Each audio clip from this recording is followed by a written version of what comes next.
Munyarwanda kandi munyarwandakazi, wowe inshuti yanjye unteze amatwi kandi turimo turagendana, ndagusuje kandi nguhaye ikaze kuri Ndayisaba Epimac TV.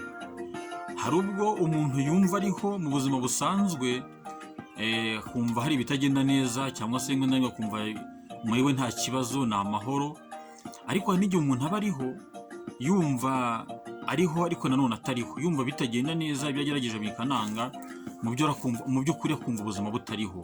Rero ngiye nkwifurije kubaho uriho, atari kwa kundi ushobora kumva uriho nyamara umuntu akakubona uhagaze, nyamara we muri we nta buzima ufite, wumva ntaho uva ntaho ugana, icyo gihe ukumva ubuzima buri kwanga. Uwo ukunda rero uzamwifuriza uti urakabaho uriho. Nanjye nabikwifurije kandi nkwifurije cyane ihirwe mu buzima bwa buri munsi. Ariko kandi tukiri aho ngaho, ndakwibutsa yuko kwima uwaguhaye ari bibi, biragatsindwa, ntukabikore, ndetse no kwima uwaguhaye. Usaba uwo wimye no kwima uwaguhaye, ibyo bintu ntukabikore. Kirazira kandi kikaziririzwa, uzaba imfura mu bikuranga mu buzima bwa buri munsi, uzaba umunyarwanda ukunda u Rwanda, kandi uwo ukunda uzamwifuriza kugira u Rwanda n'abanyarwanda. Uyu mugani w'uyu munsi rero ugira uti umugabo mbwa aseka imbohe.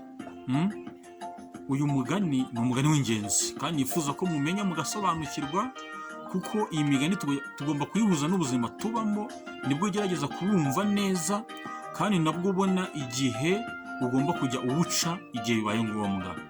Uyu mugani rero bawuca iyo hari umuntu ubona waguye mu kangaratete, wagize ingorane. Imbohe ni wa muntu nyine uba waboshywe watawe ku munigo, cyangwa yashyizwe mu buroko, cyangwa se ari gucirwa urubanza mu buryo bumwe cyangwa ubundi ibyago byamugwiririye, wenda bigatuma wenda hari amakosa agwamo, noneho bigatuma bamucirwa urubanza, noneho akaba ari umuntu yaza akamunyega. Nyamara wenda rimwe na rimwe burya nta muntu udakosa, wari wese ashobora kugwa mu ikosa akarikora kandi agacirwa urubanza. Nibyo, niba ari ugufungwa agafungwa, urwakatirwa nyine akarukatirwa, agakanirwa urumukwiye mu yandi magambo. Hari ubwo rero umuntu ashobora gukora iryo kosa, umuntu akaza akavuga ati uriya yari mu biki, yakoze biriya mu buhe buryo, nyamara ikosa yakoze wenda nawe warigwamo, cyangwa se nawe nyir'ubwite uri kumuseka, nawe iryo kosa rishobora kuba ryamugwiririra akarigwamo, ibyabaye kuri wawe nawe bikamubaho. Naho bahereye bagaca umugani bakavuga ngo umugabo mbwa aseka imbohe. Wa muntu udafite gutekereza, utibaza ko ibyabaye kuri kanaka nawe bishobora kuba byamugeraho, udatekereza ko ibyago byanjye ari byo byawe, ibyago bya kanaka. Burya icyiza mu buzima ni uko ufatira ubuzima bw'undi ukagerageza kubwishyiramo icyimbo cya mugenzi wawe, nibwo ubasha bujya kumva ibibazo mugenzi wawe ashobora guhura nabyo, ukavuga uti se nkanjye ndamutse mpuye nabyo byagenda bite. Iyo babonye rero hari umuntu wirengagiza ibyo ngibyo, atabashije kugira umwanya wo gutekereza, aseka umuntu kubw'ibyago yahuye nabyo byamushyize muri ako kangaratete, abantu niyo mpamvu bahita bagira gutya bakamucira umugani, bakavuga bati nyamara umugabo mbwa aseka imbohe.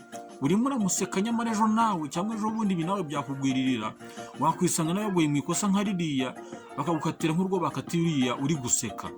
Rero Banyarwanda, Banyarwandakazi, ibi mujye mubisobanukirwa kandi mubishyire mu mico yanyu ya buri munsi. Ururimi rwacu rudukuze kandi dukure, tube abo tugomba kubabo, tube abo tugomba kubabo ku rugero rushyitse kandi rukwiriye.